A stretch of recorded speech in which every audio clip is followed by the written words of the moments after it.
ایک عاشق کے لیے شیر سرکار جنت کا نمونہ دیکھوں، شیر سرکار جنت کا نمونہ دیکھوں، کہ شہر سرکار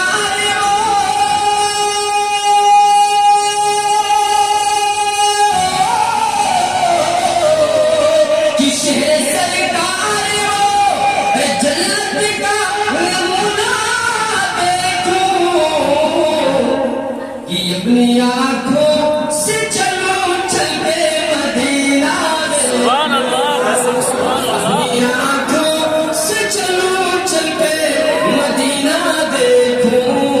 اپنی آنکھوں سے چلو چل کے مدینہ دیکھوں، اپنی آنکھوں سے چلو چل کے مدینہ دیکھوں۔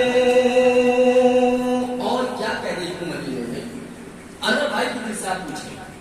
اور ہاتھ محمد سعید الدین صاحب کو کیا بیٹھے ہوئے ہیں، اور جو بھی حجاج کرام حج کر کے کروانے کے بعد عمرہ کرنے کے بعد وہ آئے ہوں گے، لہٰذا آپ ان کی دل کی کیفیت آپ پوچھیں۔ جب تک انسان نہیں دیکھا رہتا ہے نا،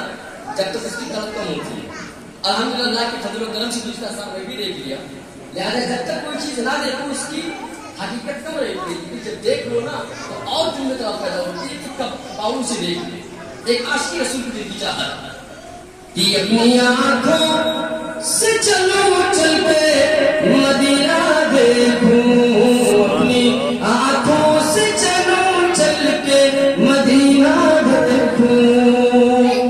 کہ زینت فرش و فلک کعبے کا کعبہ دیکھوں۔ سبحان اللہ، سبحان اللہ۔ کہیں سبحان اللہ۔ کہ زینت فرش و فلک کعبے کا کعبہ دیکھوں، کہ یعنی طیبہ میں چلو گنبد خضرا دیکھوں، سبحان اللہ، سبحان اللہ۔ میں چلو گنبد خضرا دیکھوں، یعنی طیبہ میں چلو یا رسول اللہ، عید میلاد النبی زندہ حضرت حرمین شریف زندہ تکبیر اللہ سالہ ماشاءاللہ بہت بہت شکریہ کو میں برکت عطا فرمائے۔ اور آپ حضرات یہاں پر بیٹھے ہیں کہ بارگاہ میں دعا ہے کہ مولانا مسجد سے لے بہت گناہوں میں ڈوبا ہوا، پروردگار عالم سبوں کو حج بیت اللہ عمرہ کرنے کی توفیق عطا فرمائے۔ اور مولا جو ہم بیٹھے ہوئے ہیں آپ کے یہاں پر، ہمارے اجداد دنیا سے چلے گئے مولا، تم نے ہمارا بیٹھنا ان کے لیے مغفرت کا ذریعہ بنایا ہے، یہ صرف میں آپ تک پہنچاوا سے بات فرمانے کہ اپنی آنکھوں سے چلو چل کے مدینہ دیکھوں۔ اور تاریخ کے حوالے سے اس کے جب حضرت بلال آقا کریم صلی اللہ علیہ وسلم کی مثال کے بعد جب آپ وہاں سے تشریف لے کر چلے گئے، کیونکہ بلال یہ چاہتے تھے کہ جب تک میں رہوں آقا کے چہرے کی زیارت ہو رہے، لیکن جب میرے آقا اس دنیا میں نہیں ہے تو میں مدینہ میں نہیں لوں گا۔ لیکن کچھ دنوں کے بعد جب آپ پلٹ کر آئے نا تو حضرت عمر نے کہا بلال تمہارے لیے ابھی بھی موجود کی جگہ خالی ہے، کھڑے ہو کر کیا بازان دے دو۔ تو بلال نے کیا کہا، اس سے میں آپ تک پہنچاؤں سے بات فرمائے کہ رو دیے مسجد نبوی میں وہ آقا کے بلال، رو دیے مسجد نبوی میں وہ آقا کے بلال، رو دیے مسجد نبوی میں وہ آقا کے بلال، کہ رو دیے مسجد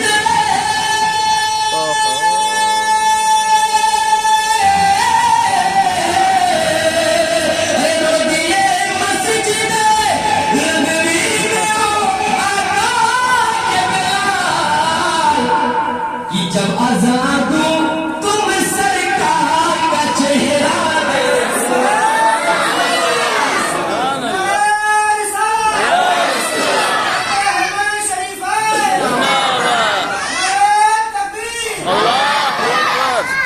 چلو دے مسجد نبوی میں آقا کے بلال، کہ جب آزاد ہوں تم سرکار کا چہرہ دیکھو۔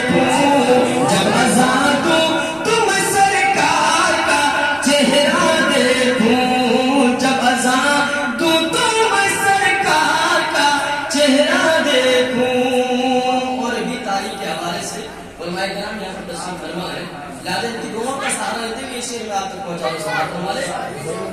کہ سانپوں نے غار میں صدیق کو کاٹا کیوں کی سبحان اللہ. راستے میں ایک غار پڑتا ہے جس کا نام غار ثور. میرے آقا نے وہاں پر تشریف لے تھے. اسی غار میں 400 سال پہلے ایک سام موجود تھا. وہ حضرت عیسیٰ علیہ السلام کے زمانے کا تھا. اس نے سن رکھا تھا کہ عیسیٰ نے کہا تھا کہ ایک دن کسی غار میں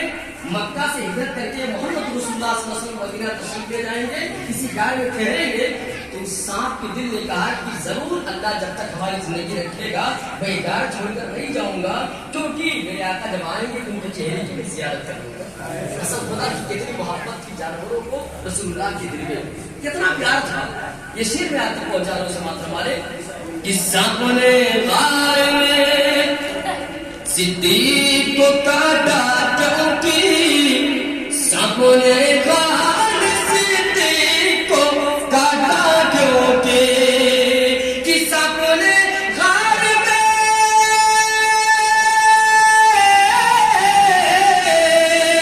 ارے سانپوں نے غار میں صدیق کو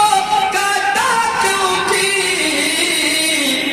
کہ اس کی حسرت تھی کہ سرکار کا چہرہ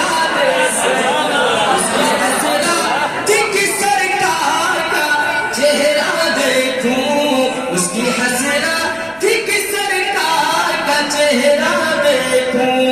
یعنی طیبہ میں چلوں گنبد خضرا دیکھوں. تم دیکھو اللهم صل على سيدنا سيدنا نبينا كريمنا مولانا محمد وعلى وسلم صلاة والسلام عليك يا رسول الله صلى الله تعالى وسلم ورحمتك يا ارحم الراحمين. لہٰذا یوٹیوب پہ جا کر کے میرا نام سرچ کریں گے تو انشاءاللہ عزیز کلام آپ کو ملے گی. لہٰذا انشاءاللہ عزیز ہمارے حضرت کی فرمائش ہے. لہٰذا میں ان کا مہمان بھی میرے میزبان ہے اور مہمان میزبان کی خدمت میں جاتے ہیں, اور یہ ضروری بھی ہے. اس لیے آپ بھی جب کسی کے گھر مہمان جائیں تو اپنی مرضی سے اور آئے اس کی مرضی سے, کیونکہ مہمان کی مہمان مرضی کرنا میرے نبی کی سنت ہے. لہٰذا نعت نبی کا یہ شعر میں آپ کو پہنچا رہا ہوں. آپ اللہ سماعت فرمائے درود پاک میں اللہ صلی اللہ علیہ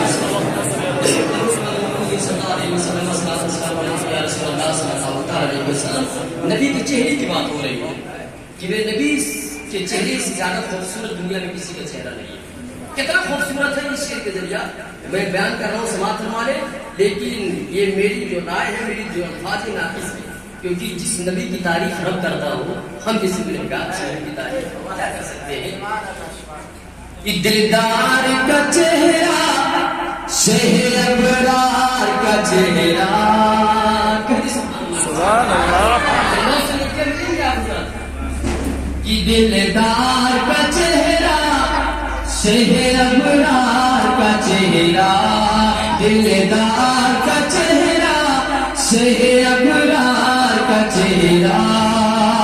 کہ دلدار کا چہرہ شہر ابرار کا چہرہ,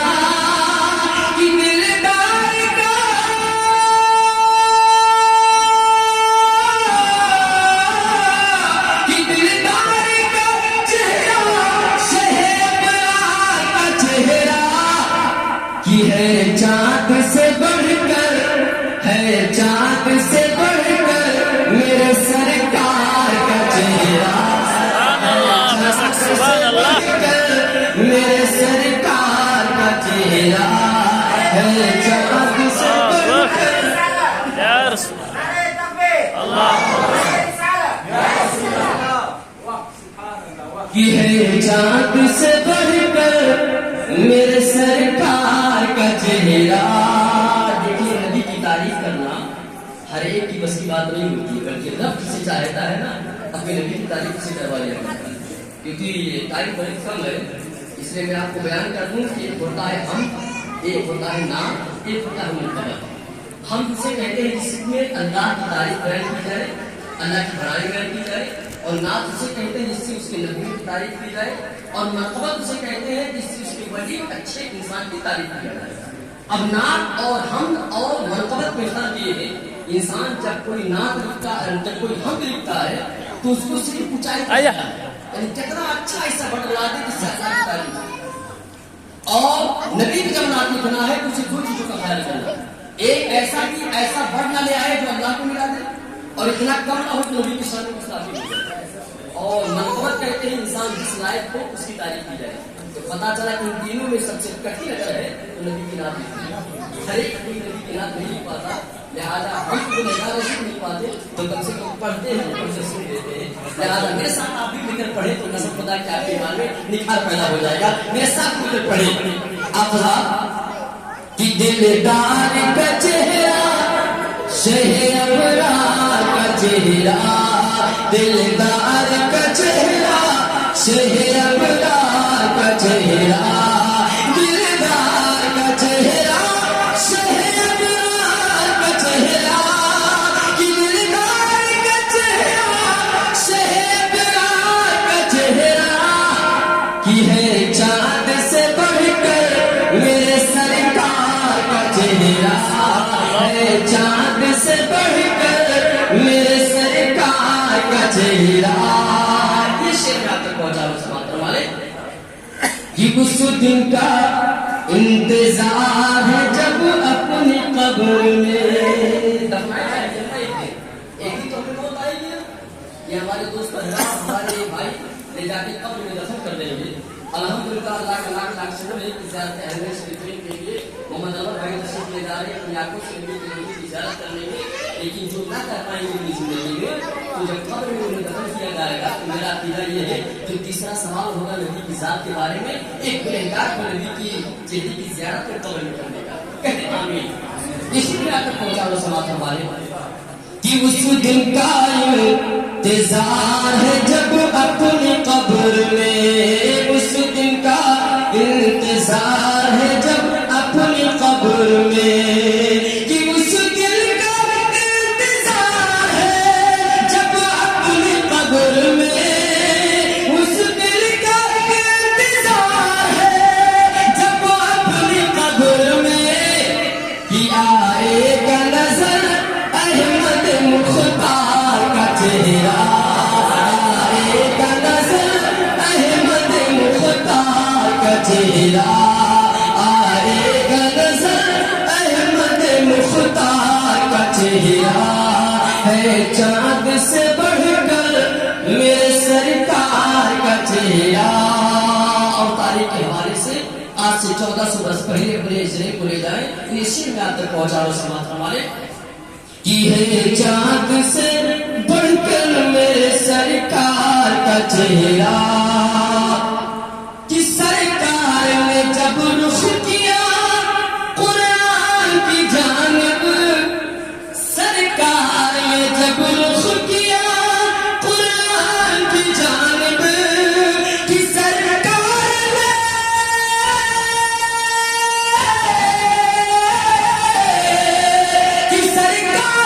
جب رخ کیا قرآن کی جانب، تو قرآن ہی پڑھنے لگا سرکار کا چہرہ،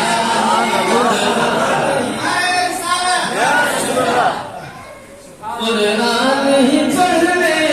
لگا سرکار کا چہرہ، ہے چاند سے بڑھ کر میرے سرکار کا چہرہ۔ جب تک آپ حضرات اس دنیا میں رہیں نبی سے محبت کرتے رہیں، کیونکہ نبی سے اگر آپ محبت کرتے رہیں گے تو کل بروز محشر یہ لوگ پہچان جائیں گے کہ عاشق رسول ہے، کیونکہ جو عاشق رسول ہوگا کل بروز محشر اس کے چہرے میں 14ویں چاند کی روشنی اتار دی جائے گی، اس کا چہرہ 14ویں چاند سے زیادہ خوبصورت ہو جائے گا، کیونکہ دنیا میں جب نبی سے لوگوں نے محبت کیا ہے ان کے چہرے کو دیکھنے کے لیے فرشتوں کی جماعت کری ہے، بروز محشر تو اسے پہچان دیا جائے گا کہ نبی کا عاشق ہے۔ یہ مرتبہ کا شعر آپ تک پہنچا رہا سماعت ہمارے کی ہے چاند سے بڑھ کر میرے سرکار کا چہرہ، کہ احمد رضا کو دیکھ فرشتوں نے کہا، احمد رضا یہ اعلیٰ سرکار کا نام ہے، کہ احمد رضا کو دیکھ فرشتوں نے کہا، احمد رضا کو دیکھ فرشتوں نے کہا، کہ احمد رضا کو دیکھ ایسے ہی چمکتا ہے وفادار کا چہرہ، ایسے ہی چمکتا ہے وفادار کا چہرہ، ہے چاند سے بڑھ کر میرے سرکار کا چہرہ، دلدار کا چہرہ، شہ ابرار کا چہرہ۔ سيدنا سفيرا بنا مولانا محمد طب القلوب ودوائها وعافية الأبدان وشفائها ونور الأبصار وزيائها وعلى آله وأصحابه لا يوم البدر۔ خطبہ شریف کے بعد اس آیت شریفہ کی تلاوت کرنے کو شرف حاصل کیا۔ اللہ رب العزت قرآن پاک کے دوسرے پارے دوسرے رکوع کے اندر ارشاد فرماتا ہے ان الصفا والمروة من شعائر الله فمن حج البيت أو اعتمر فلا جناح عليه أن يطوف بهما، جس کا ترجمہ جس کا میننگ مفہوم یہ ہوتا ہے کہ بے شک صفا اور مروہ اللہ کی نشانیوں میں سے ایک نشانی ہے، بس جس نے بھی حج کیا یا عمرہ کیا یا ان دونوں کا طواف کیا اس پر کوئی گناہ نہیں، اس پر کوئی جرم نہیں، اس پر کوئی خطا نہیں۔ معزز حاضرین اوقات، حج کرنا عمرہ کرنا یہ ارکان اسلام میں سے ایک رکن ہے۔ جس طریقے سے ایک مسلمان کے لیے نماز پڑھنا ارکان اسلام میں سے ایک رکن ہے، جس طریقے سے ایک مسلمان کے لیے روزہ رکھنا ارکان اسلام میں سے ایک رکن ہے، جس طریقے سے اپنے مال میں 2.5% زکات نکالنا ارکان اسلام میں سے ایک رکن ہے، اسی طریقے سے پوری لائف میں پوری زندگی میں ایک مرتبہ حج کرنا ارکان اسلام میں سے ایک رکن ہے۔ اب کوئی بندہ اگر نماز سے انکار کرتا ہے کہ نماز کا مطلب کوئی چیز نہیں، کوئی انسان اگر یہ کہہ دے کہ روزہ کا کوئی مہتو نہیں ہے، مذہب اسلام میں روزہ کا کیا مطلب بھوکا رہنا پڑتا ہے، اگر یہ کوئی انسان کہہ دے کہ اپنے مال کے ہم زکات نہیں نکالیں گے، یا کوئی انسان کہہ دے کہ اپنی لائف میں حج کرنا ٹور کرنا کیا فائدہ ہے، کوئی انکار کرتے تو ایمان سے خارج ہے۔ یعنی سرے سے اگر کسی نے نماز کا انکار کیا تو ایمان سے خارج ہے، کسی نے اگر زکات کا انکار کیا تو اسلام سے خارج، کسی نے اگر روزے کا انکار کیا تو اسلام سے خارج، کسی نے اپنی زندگی میں حج سے انکار کیا تو اسلام سے خارج۔ لیکن کسی تصاہلی کی بنیاد پر اگر وہ نماز نہیں پڑھتا ہے، کسی تصاہلی کی بنیاد پر اگر وہ روزہ نہیں رکھ پاتا ہے، کسی تصاہلی کی بنیاد پر اگر وہ حج نہیں کر پاتا ہے، کسی تصاہلی کی بنیاد پر اگر وہ زکات نہیں دیتا ہے، وہ انسان بہت بڑا گنہگار خطاکار نماز پڑھنا نہیں پڑھتا ہے تو بہت بڑا گنہگار، حج کرنا ہے اس کو نہیں کر پایا بہت بڑا گنہگار انسان، زکات دینا نہیں دے پایا تو بہت بڑا گنہگار انسان ہے۔ لیکن سرے سے اگر کوئی نماز کا یا روزے کا یا حج کا یا زکات کا اگر وہ انکار کرتا ہے تو مذہب اسلام سے خارج ہو کر کے مذہب اسلام سے نکل جائے گا۔ لہذا 5 وقت کی نماز پڑھنا فرض ہے۔ اگر کوئی 4 وقت کی نماز پڑھتا ہے 5واں نہیں پڑھتا ہے تو گنہگار، لیکن اگر 4 مان کر 1 کا انکار کرتا ہے تو ایمان سے خارج ہے۔ 1 مہینے کا روزہ رکھنا فرض ہے، اگر کوئی 20 دن کا روزہ رکھے کہیں میں 10 دن نہیں رکھوں گا، یا اگر کہیں نہیں رکھوں گا نہیں رکھتا ہے نہیں رکھ پاؤں گا اس کی الگ بات ہے، لیکن اگر 20 دن کا انکار نہیں بلکہ 1 دن کرنے کا انکار کیا تو اسلام سے خارج ہو جائے گا۔ اسی طریقے سے پوری لائف میں اگر وہ صاحب استطاعت ہے، اس کے پاس دولت ہے، سال بھر اس مال کے اگر گزر گیا تو 2.5% اگر نہیں نکالتا ہے تو گنہگار، لیکن انکار کرتا ہے تو ایمان سے خارج۔ اسی طریقے سے پوری لائف میں ایک مرتبہ جو صاحب استطاعت ہے اس کے اوپر حج کرنا فرض ہے، اگر وہ حج نہیں کرتا ہے تو گنہگار ہے۔ کل بروز محشر کی بارگاہ میں اسے پیش کیا جائے گا اور اب کہے گا اے میرے بندے میں نے تجھے صحت و تندرستی دیا تھا، میں نے تجھے دولت دیا تھا، حج تیرے اوپر فرض تھا، پوری لائف میں تو نے ایک مرتبہ حج کیوں نہیں کیا؟ اگر استطاعت کا مطلب یہ ہے کہ آپ کے بدن میں طاقت ہے، اگر آپ بیمار ہیں تو آپ کے اوپر حج فرض نہیں ہے، یا آپ کے پاس پیسہ ہے آپ بیمار ہیں تو حج فرض نہیں ہے، یا آپ کے پاس بیمار نہیں ہے پیسہ نہیں ہے تبھی آپ کے اوپر حج فرض نہیں ہے۔ حج فرض ہونے کے لیے لائف میں ایک مرتبہ ضروری ہے کہ آپ کے باڈی میں اتنی طاقت ہو جو کھانے کعبہ کا آپ طواف کر سکو،